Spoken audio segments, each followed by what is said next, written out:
गुरुद्वारा भगौड़ साहब जी।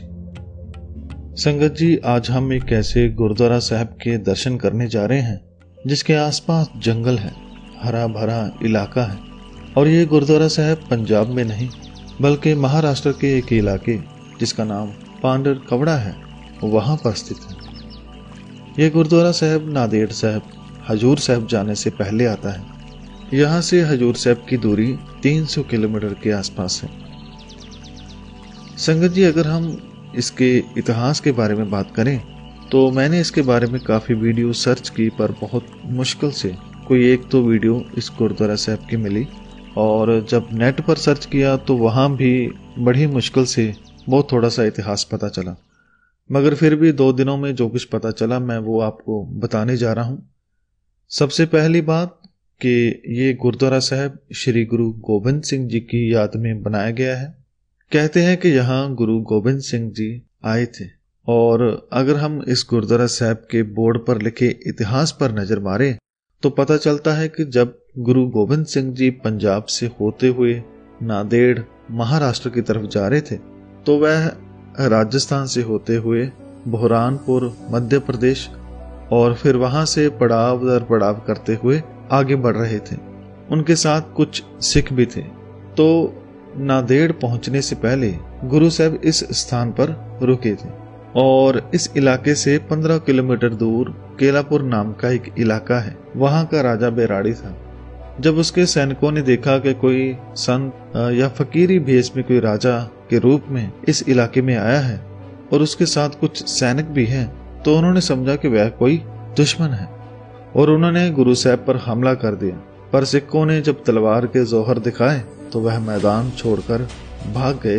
तो जैसे कि गुरुद्वारा साहब के बोर्ड पर लिखा है कि सैनिक जब भगोड़ों की तरह वहां से भागे तो इस स्थान को इसी नाम से जाना जाने लगा, भगोड़ा। और इस स्थान पर जो गुरुद्वारा साहब बना है उसका नाम भी भगौड़ साहब जी रखा गया। संगत जी, जिस राजा के सैनिक गुरु साहब से लड़ने आए थे, जब उस राजा को ये खबर मिली कि मेरे सैनिक एक फकीर राजा से हार कर आगे हैं, तो वह भेष बदल कर गुरु साहब के पास पहुंचा। लेकिन जब गुरु गोबिंद सिंह जी ने उसे उसके नाम से पुकारा तो वह राजा गुरु के चरणों में गिर गया और अपने किए की क्षमा मांगी। गुरु साहब ने राजा को माफ भी किया और उसके पुत्र को बहुत सारा प्यार दिया। तो ऐसा ये इतिहास गुरुद्वारा साहब के जो साथ में बोर्ड लगा है वहां पर लिखा है। संगत जी, इस गुरुद्वारा साहब के इतिहास से एक बात तो पता चलती है कि गुरु साहब जब नांदेड़ जा रहे थे तो कुछ दिन यहाँ रुके थे। यहाँ का माहौल बहुत ही शांत है, जो कि आज भी है। और गुरुद्वारा साहब के पास में ही एक डैम भी बना हुआ है, वही डैम उसको कहते हैं, जो इस माहौल को और भी सुंदर बना देता है। लेकिन इस स्थान पर जितना सुंदर ये वातावरण है उतना ही बुरा इसका हाल कोरोना की वजह से इन दिनों हो गया था। जब बड़े बड़े राज्यों ने मजदूरों को शहरों से निकाल दिया था तो इस गुरुद्वारा साहब से थोड़ी दूर जो मेन रोड है वह पैदल चलने वाले मजदूरों से भरा रहता था। इस रोड के आसपास ना कोई दुकान थी ना कोई ढाबा था, मगर यहाँ पर एक गुरु का सिख जरूर था जो उसी गुरुद्वारा साहब से लंगर की सेवा चलाता था, जिसका नाम है सरदार करनैल सिंह खैरा, जो हर रोज रोड के पास में लंगर लगाता है। जब पैदल यात्री ज्यादा आने लगे तो उन्होंने लंगर को और तेज कर दिया और रोजाना हजारों नहीं बल्कि लाखों लोगों को लंगर खिलाया।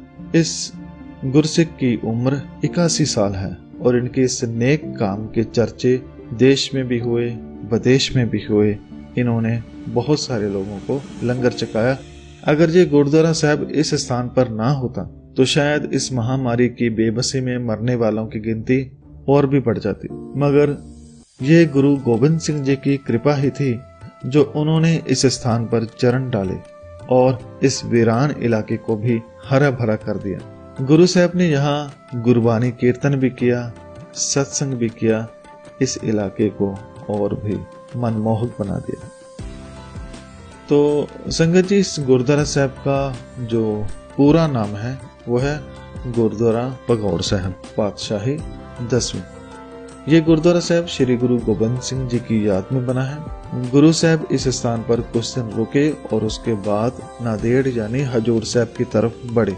और जैसे कि आप सब जानते हैं कि हजूर साहब के आसपास बहुत सारे गुरुद्वारा साहब गुरु गोबिंद सिंह जी की याद में बने हुए हैं। वहां पर जाकर मन को बहुत सुकून मिलता है। अगर आप भी कभी वहां गए हैं तो आपको पता होगा कि उस स्थान में कितनी शांति है। वहां के कण कण में गुरु साहब खुद बस रहे हैं। तो संगत जी, ये थी आज की वीडियो जो कि गुरुद्वारा भगौड़ साहब के बारे में थी।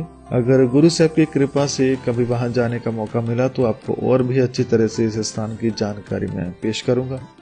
संत में साहिब श्री गुरु गोबिंद सिंह जी को मैं बारंबार नमन करता हूँ। तन तन श्री गुरु गोबिंद सिंह जी महाराज।